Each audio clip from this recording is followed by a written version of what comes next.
what you have here? I thought we all had to do it at the same time, I'm sorry. No, just that this group, each group will do it together, do it themselves. And why don't you explain, just in a sentence or two, what the process is that you've developed.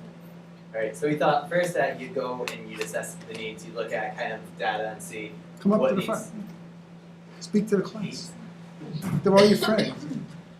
So first you'd assess the needs and you determine what's kind of needed for the new program. We kind of talked about CMT data and CAP tests and different things, different assessments that you have already. After that, you're going to identify the audience. Who do you want to target when you're creating the lessons? Age group, what class, all that different stuff. After, you're going to create goals and outcomes. What do you hope for all the students to be able to learn and do by the end of this lesson? And then create assessments. What are the students going to do to show that they know and that they've learned those goals? Identify the resources. That's, how much money do you have to put into the program? What resources do you already have? What textbooks do you have? What textbooks do you need? Is it a reasonable unit? Are you going to be able to do all this stuff for a reasonable program? Planning, strategies, methods. So this is kind of planning what you're going to be teaching, starting with units, big stuff, going down to the individual lessons, implementing your strategy. How are you going to teach it, or what are you going to teach in the actual teaching process that goes along with it? Analyze the data after you have given all the assessments and done all that stuff, look back at the data, and then evaluate the program. Did it really meet your outcomes? What will you have to change for the whole thing? How did it go? Feedback. What do you think? Stay up there. Come on, you gotta respond. Come on. All right. I gotta have at least 3 responses, or else we'll just sit here all night. So. 3 responses. Yep. It's good. I think ours is very comparable actually. I'm curious about the identify audience step, just because I think we'll understand it when we teach all of our students. This is more for the audience, like, all right, this is the needs that we have. We have 2nd or 3rd graders that are having trouble in math.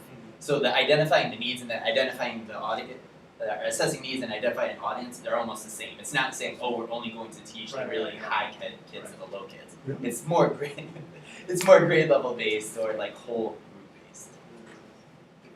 That's the one we went back and forth on a lot too. Are we going to identify the audience first or assess the needs? 2 more. I didn't even think of resources. We thought of materials, identifying the materials we're going to use, but coming from a resource poor district that I'm in, I'm used to just, we don't have money to do anything. We have to come up with it. So I didn't even think of that stuff. Important. 1 more. At least.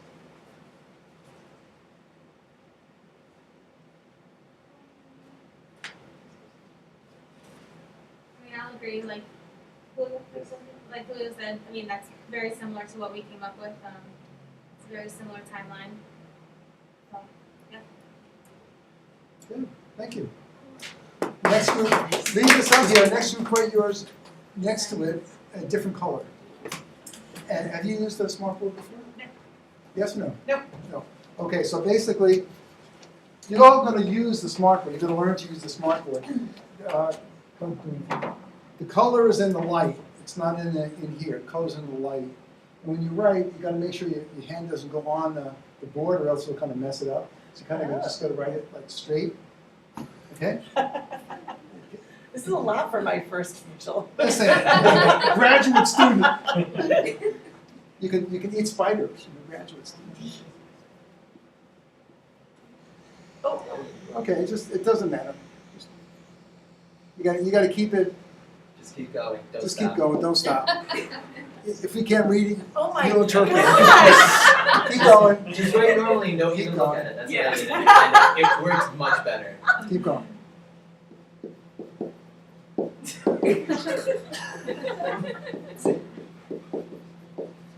Okay. Oh, that's better. Much better. Yeah. Yay.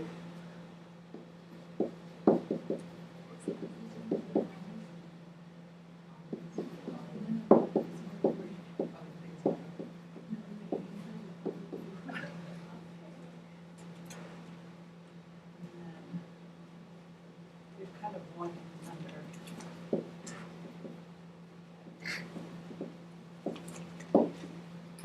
Now when you write on this, sometimes it's better to stand on the side, but it's okay, you do it fine. Okay. Now you'll all learn to use this because we have two major assignments. One is going to be a presentation. We're going to be using Keynote or PowerPoint basically to develop 5 presentations to teach some subject, something, some area, something.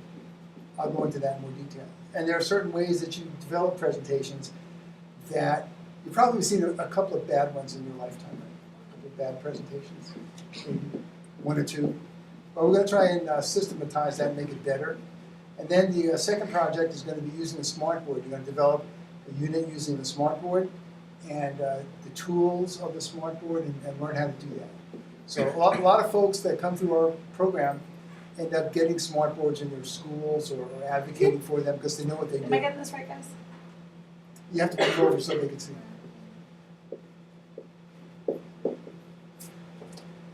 Is that it? Good. What's the second put the last down. one? Reteach. No, the third to last. Formative. Formative. Okay. I Put got the, FR, is it code for down. Good, Stacey. So tell us what this is then. Okay, so first we thought that we'd have to identify the audience, the grade level, where the students are, their needs, and include the pre-assessment in there. And team, chime out if I'm misspeaking. The next is to identify our objective, what we want to do. 3 is to find out what materials we're going to be using. 4 is to do our pre-assessment.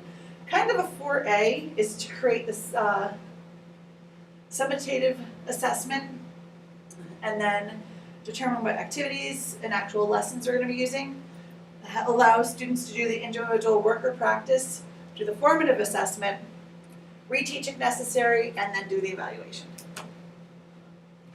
Any questions? I like the reteach one. I didn't think about that because I guess in ours you would analyze the data, but then you would reteach it. I forgot to add that step into it. I'm wondering about the pre-assessment. You mentioned it in determining the audience, and then again in step 4, I will only think that the pre-assessment would happen before you even identify the objectives.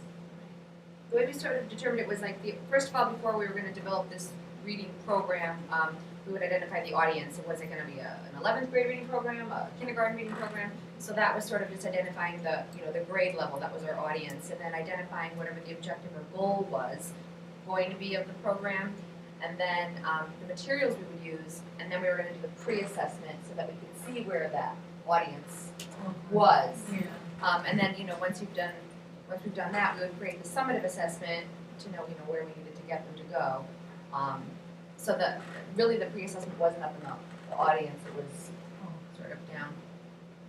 That was from an older one. That's okay. Not a problem. We were scribbling back and forth. Yes. Any other feedback or question? Yeah. Go ahead. Is the last step evaluation where you would administer the summative assessment? Yes. Yeah. Okay. Good. Thank you. And the last few. Okay. Use blue. Here's another thing in the class we're going to fight about. But for this class, you only use red in special cases. You don't use it to write. You don't use it for anything else except to point out things you want people to see right away. So red is not a color. Red is the most important color, and you reserve that for the most important uses. So go ahead and have you used this before? Not No, really. don't do anything. Okay, just right underneath. But it's small. I don't think I'm Right small. space. All right, so. Okay, so we can, there you go. So you were saying not to use red? I'm sorry. Yeah, never use red for writing.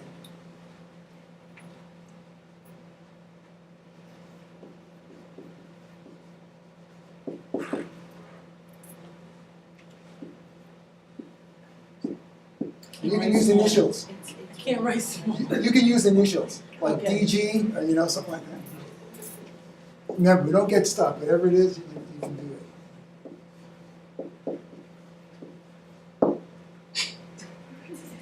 it. And it doesn't have to be Wait, straight. it's missing the Don't E. worry about it. Don't worry about it. We can figure it out. If you're presenting to kids and something goes wrong, you plan it. You don't tell the kids, oh no, I can't do this anymore because it broke. I've used the smartboard, but this one is moving in slow motion. It isn't great. It isn't great. But just use, go ahead and you can use initials. that before. During my, like, Yeah, just move over to the morning next. class, I'd be like, hey guys, I can't figure out the highlighter. You will figure it out. We can, I'll tell you what, we'll erase some of this. Alright, we're gonna try this. Probably won't work. They love being able to Yes, Okay. yes, that's what you- oh. You've used smartboards before? I have, but, the ones that I use were, That's were really simple. Now, does anybody else have smartboards in the classroom? Okay, excellent. So, so you guys, we're gonna depend on you folks for the, like, the real expertise, you know?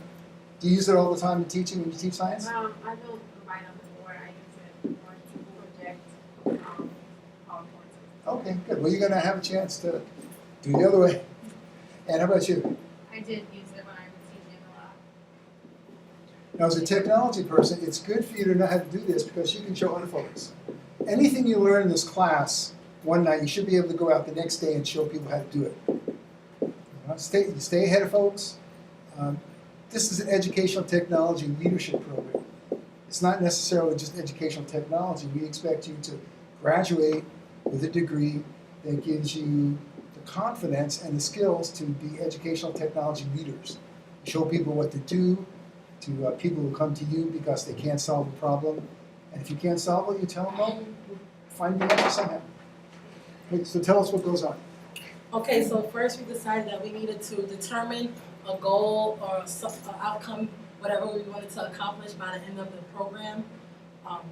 Then we would administer the diagnostic, the pre-assessment, to find out what kids need, where they're struggling at, what they're performing well at. Then we would gather and analyze that data to define our objectives, to come up with behavioral specific objectives to meet our ultimate goal. Next, we would determine needed and available resources and strategies to help with accommodating students and getting everything that we could possibly get in order to help the students be successful at reaching the goals. Then we would develop an outline or storyboard. This is basically like coming up with a map of what's going to go on within this program. Outline. Next would be the delivery. There's a lot of stuff. There's a lot that's included in the delivery, including formative assessment, going back to make sure that kids are not misunderstanding what you're trying to get them to understand. Next, you would have the assessment, and that would be to assess everything that you did in the delivery. And then I like that. Look at that. and then you would analyze and evaluate, analyze the data from the assessment and use that to evaluate what worked, what didn't work, and how you can improve your reading plan. Excellent. I'm done. Thank you very much for your attention. Stop, stay there. We need 3 questions or comments or feedback. Marvelous. No, that doesn't count. It's good, but it doesn't count. I still need to. Why did you put the goal before assess needs? This goal, Yeah, determine the goal before like assessing the needs. It's just, you know. wait, you said, you talking about this assess? Then you started with determining the your goal. first 2. You started with determining the Why don't you goal. start with that? Yeah. Oh, you need a plan before you start anything. You need to have something set in stone, like what are you trying to accomplish here? And this, administering the pre-assessment, is just to find out how you can help them, each student, as far as accommodations and, everyone may have to take different steps into reaching this goal. Do you guys understand me? No, it's okay. There's no wrong answer. We're just asking the. You need a goal first, and then this is basically to find out what steps you need to take in order to get each student to meet the goal. Did that help you at all? Yeah, that's good. 2 more. 2 more. 2 more. But we only need 1 more. No. Oh, yeah, that didn't count. That didn't count. That's a phony. Hey. I know we kind of talked about where goals should go. And I do actually kind of like that you have it first, because a lot of times if you're given a standard, you have to teach that. You have to teach that regardless. So Right. your goal is already determined for you. You know, no matter what, you have to teach significant figures. Right. So then you can determine where your audience is at after you know, no matter what, you have to teach the specific thing. So I kind of like It's that you such a have that. great job explaining it. You gotta pay her after. One more. So you guys are only assessing once? No, here's the pre-assessment. Oh, okay. The formative assessment is within the delivery, and the summative assessment is here. Okay. Thank you. Three. Good work. Okay. Any other thoughts or what do you think? I mean, what's your overall sense of designing something systematically? There's continuing testing along the way. I'm sorry? Continual testing to see if Okay. you're actually meeting your goals and your objectives. Because Okay. you can outline something, but that doesn't mean that what you have outlined is actually meeting your goal. You have to continually test it to see if there's any outcome of you meeting your goal. And what if it doesn't? Then you just gotta go back in and change something. You don't have any time. Well, There's no you time. It's improvise. due. You have a due date. You have 2 weeks to do this, or 3 weeks, or a month, and all of a sudden you find out it's not there. I mean, what do you do?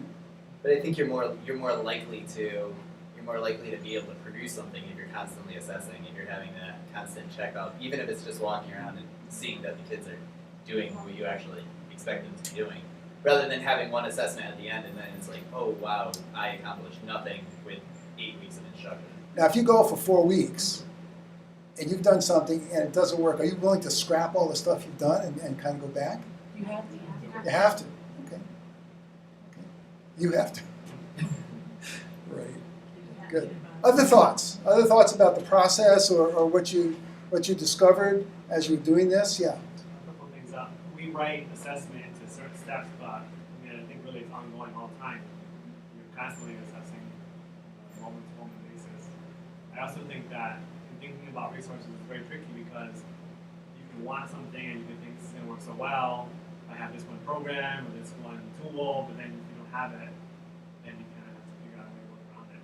Now, if you're in a class, you have like 20 kids, 30 kids in a class. How many do you have in a class? 25. 25. How do you assess them at each step of the way? I mean, how do you assess 25 people with a program that you've just developed? How do you assess them? I mean, is it what they write or what they say? Or? Depends from child to child. There's some children that you're going to assess their written work, and others can't write it, so they're going to verbalize it. So it's really differentiated at all. Isn't that a hard job? It's incredibly difficult. So Okay, so you're underpaid. Yep. yeah, you can say that. Okay, now I'm going to stop my recording here, which is, I can't tell how many minutes that is.